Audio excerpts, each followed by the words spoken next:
विद्यार्थ्यांनो नमस्कार. 9th standard maths मधील आपण शिकतोय प्रॅक्टिस सेट 5.2.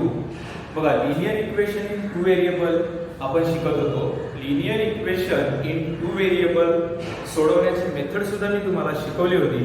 त्यानंतर आपण वर्ड प्रॉब्लेम कडे आलो होतो आणि वर्ड प्रॉब्लेम मध्ये आपले 3 क्वेश्चन्स ऑलरेडी झालेले आहेत आणि आज आपण स्टार्ट करतोय question number 4 practice set 9.2 maths 1 9th standard. Okay, बघा, question number 4 is total number of lions and peacock in a certain zoo is 50.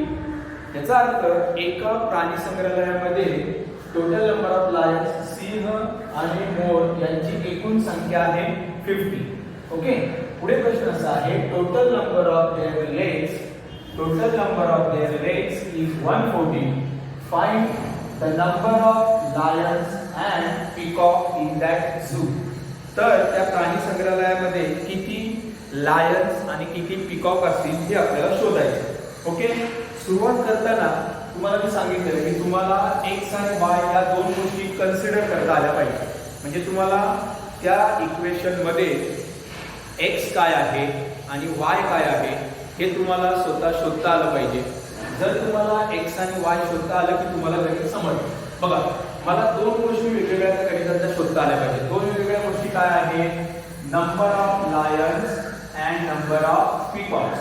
बरोबर, मग मी सुरुवात करताना कसं लिहिणार?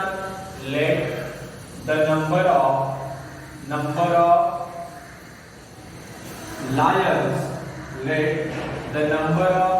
Lions is equal to x. समजा त्या सिंहांची संख्या आपण x मानू and the number of peacock is equal to y. बघा, सिंहांची संख्या आपण x मानली आणि मोरांची संख्या आपण y मानली. Number of lions is x, number of peacock is y. प्रश्न काय होता? टोटल नंबर ऑफ लायन्सला आपण काय मानलंय? x, पीकॉकला आपण मानलंय y. म्हणजे x प्लस y इज आलं की आपण इक्वल टू साइन लिहितो. म्हणजे अकॉर्डिंग टू फर्स्ट कंडिशन हे असं लिहिणार. बघा, अकॉर्डिंग टू फर्स्ट कंडिशन अशी आहे total number of lions plus peacock is 50. याचा अर्थ मला असं इक्वेशन मिळेल की नाही? x plus y total number of lions plus peacock is equal to 50. ज्याला मी लिहिणार आहे इक्वेशन नंबर 1. बरोबर, सेकंड इक्वेशन कडे जातोय. सेकंड कंडिशन काय आहे? बघा, अकॉर्डिंग टू सेकंड कंडिशन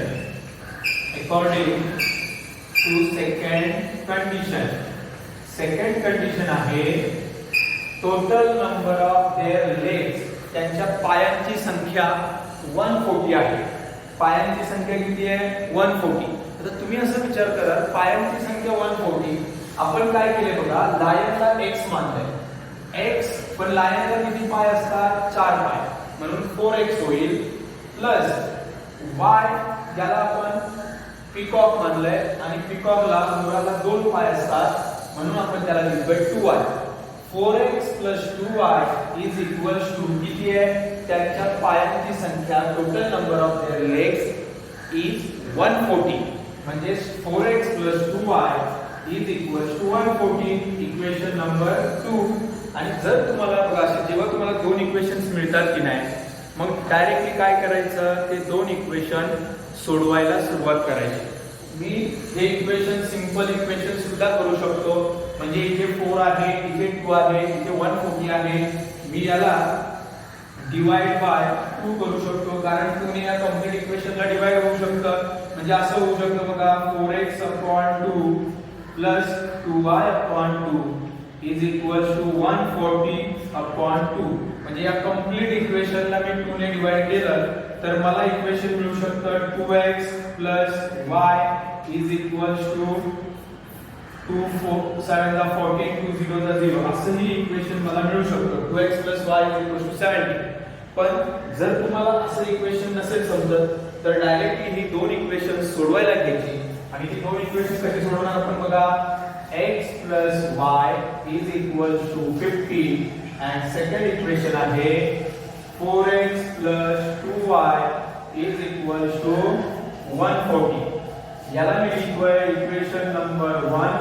हा आहे आपला इक्वेशन नंबर 2. दोन इक्वेशन आपण सोडवणार आहोत. दोन इक्वेशन कसे सोडवायचे ऑलरेडी तुम्हाला सांगितलंय. काय करायचं, त्यांचे कोएफिशिएंट चेक करायचे. म्हणजे याचा कोएफिशिएंट 1 आहे, त्याचा कोएफिशिएंट सेम 4 आहे. x चा कोएफिशिएंट 1, x चा कोएफिशिएंट 4 सेम नाही. परत y चा कोएफिशिएंट 1 आहे, इकडे y चा कोएफिशिएंट 2 आहे, पुन्हा एकदा सेम नाही. मग अशा वेळेस आपण काय करतो, या 2 ने इक्वेशन 1 ला मल्टिप्लाय करणार, बरोबर, आणि इकडचा 1 जो आहे त्याने इक्वेशन 2 ला मल्टिप्लाय करणार. लिहिताना ती स्टेप मी अशी लिहिणार, multiplying equation 1 by 2 and equation 2 by 1. Me already आता तुम्हाला शिकवलेलं आहे. इक्वेशन 1 ला या इक्वेशनला 2 ने मल्टिप्लाय करायचं आहे आणि इक्वेशन 2 ला आपण मल्टिप्लाय करतोय 1 ने. मल्टिप्लाय होताना 2 ने इथे मल्टिप्लाय होईल, इकडे मल्टिप्लाय होईल, इकडे मल्टिप्लाय होईल. 2 into x plus 2y is equal to 50 to the 100. Equation number 3 1 ने मल्टिप्लाय केलं तर 1 4 जा 4x plus 2y is equal to 140. हा इक्वेशन 4 हा आहे तसंच राहील. याच्यानंतर आता बघा, आता सगळ्यात महत्त्वाची स्टेप आहे ऍडिशन करायची की सबट्रॅक्शन, हे तुम्हाला थोडासा विचार करावा लागेल. कारण जर आपण ऍडिशन केली तर 2x plus 4x होईल 6x, 2y plus 2y 4y होईल, काहीही कट होणार नाही.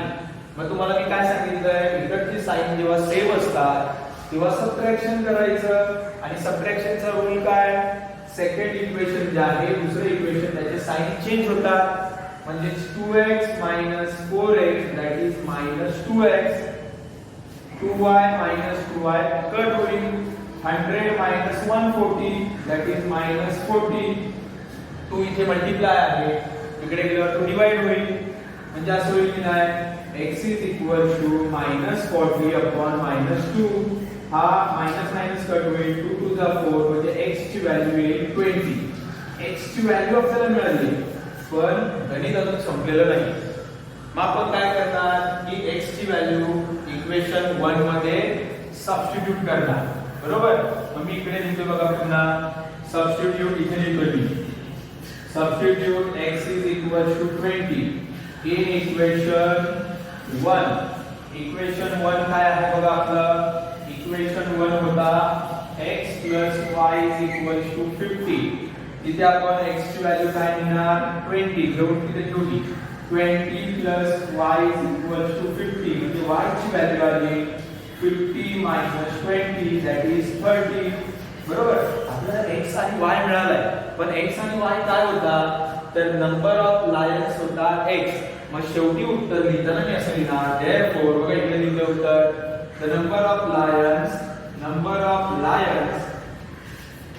is equal to x that is equal to 20. म्हणजे सिंहांची संख्या किती आली, 20. and number of peacocks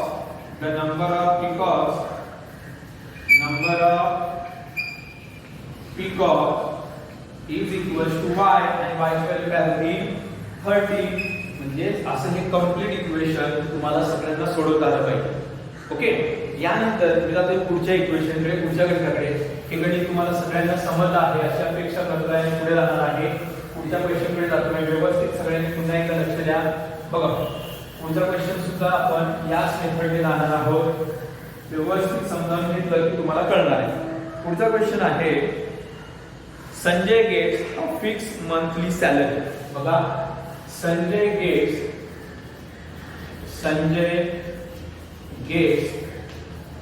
fix monthly salary. संजयला एक फिक्स मंथली सॅलरी मिळते.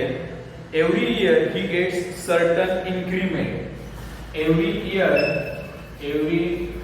Year he gets certain increment. Okay. आता बघा प्रश्न काय तो पहिला आहे, संजय जेव्हा जॉबला लागला तेव्हा त्याला एक फिक्स महिन्याचा पगार होता आणि त्याला प्रत्येक वर्षाला इन्क्रीमेंट मिळते, म्हणजे पगारामध्ये वाढ मिळते.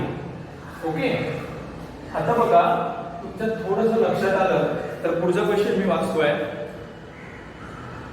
Every year there is a certain increment in his salary. After 4 years, his monthly salary was 4,500. ठीक आहे, बघा प्रश्न असा आहे 4 वर्षानंतर त्याचा पगार 4,500 आहे. मग पहिल्यांदा काय माहिती तुम्हाला दोन गोष्टी शोधायच्या आहेत, त्या काय करायच्या ते पहिल्यांदा पुढे ऐका. After 10 years his monthly salary become 5,400. Then find his original salary and yearly increment. कुठलाही वर्ड प्रॉब्लेम सोडवताना तुम्हाला x आणि y कन्सिडर करता आला पाहिजे. मग आता जर तुम्हाला समजत नसेल ना तर प्रश्नाचा शेवटचा पॉइंट वाचायचा. काय सांगितलं शोधायला? Find his original salary and yearly increment. दोन गोष्टी शोधायला सांगितलं. हिज मंथली सॅलरी, मग मी गणित सोडवताना असं लिहिणार, लेट मंथली सॅलरी ऑफ संजयचा मंथली पगार मी x रुपीज मानणार आहे is equal to x and increment yearly increment प्रत्येक वर्षाला होणारा वाढणारा जो पगार आहे त्याला आपण y कन्सिडर करू. फिक्स पगार x रुपीज आणि प्रत्येक वर्षाला वाढणारा पगार y रुपीज. दोन गोष्टी कळाल्या, त्याच आपल्याला शोधायच्या आहेत. मग आता आपण इक्वेशन तयार करू. 4 वर्षानंतर त्याचा पगार 4,500 आहे. मग आता बघा त्याचा इथे मी लिहिणार अकॉर्डिंग टू फर्स्ट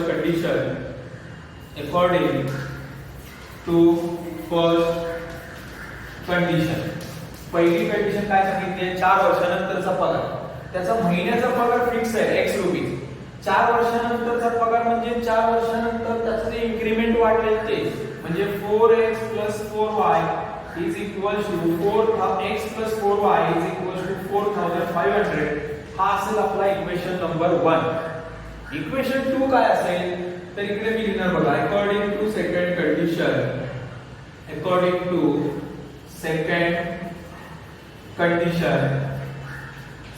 कंडिशन आहे 10 वर्षानंतरचा पगार. मग 10 वर्षानंतरचा पगार परत एकदा महिन्याचा पगार फिक्स आहे. 10 वर्षानंतरचा पगार म्हणजे 10 वर्षानंतर जी काय वाढ झाली पगारात ती घ्यावी लागेल. म्हणजे x + 10y that is equal to 5,400 हे दिलेले आहे. 10 वर्षानंतर त्याचा पगार 5,400 असेल तर त्याची मंथली पगार त्याचा आणि इयरली इन्क्रीमेंट शोधा. मग काय करायचं? सिंपल काय करणार, ही दोन इक्वेशन सोडवणार.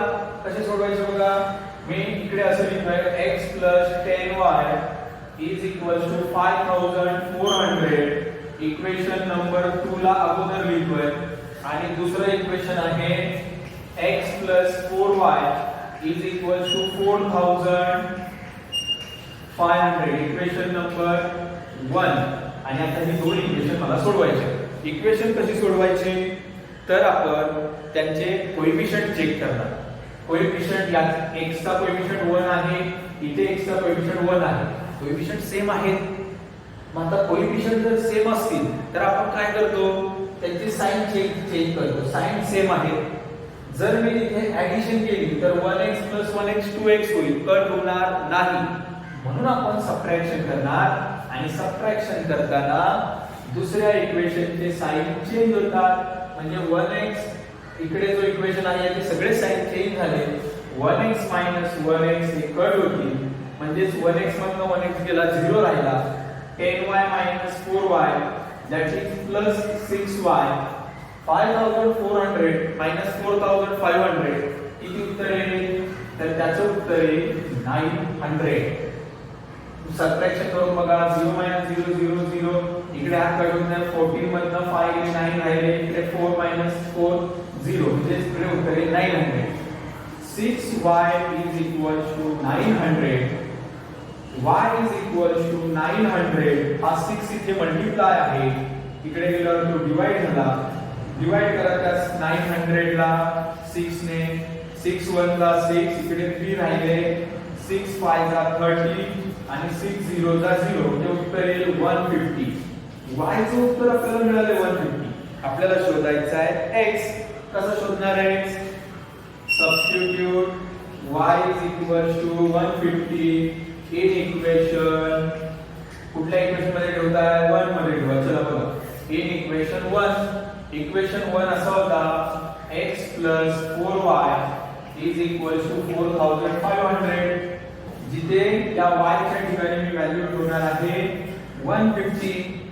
बरोबर, y ची व्हॅल्यू 150, x plus 4 into इथे 4 आणि y दोघांमध्ये साइन नाही, ते मल्टिप्लाय चे साइन म्हणजे 4 into 150 होईल is equal to 4500. x plus हा 4 into 150 म्हणजे सीधी होतील 600 is equal to 4500. x is equal to 4500 minus हा 600 म्हणजे सीधी उत्तर येत आहे 3900. याचा अर्थ x ची व्हॅल्यू मिळाली, y ची व्हॅल्यू मिळाली, आपलं तिथे संपलंय. पण शेवटी मला उत्तर त्या गणिताचं लिहावं लागेल. शेवटी उत्तर मी काय लिहिणार? तर शेवटी मी असं उत्तर लिहिणार बघा. Monthly salary of Sanjay, monthly salary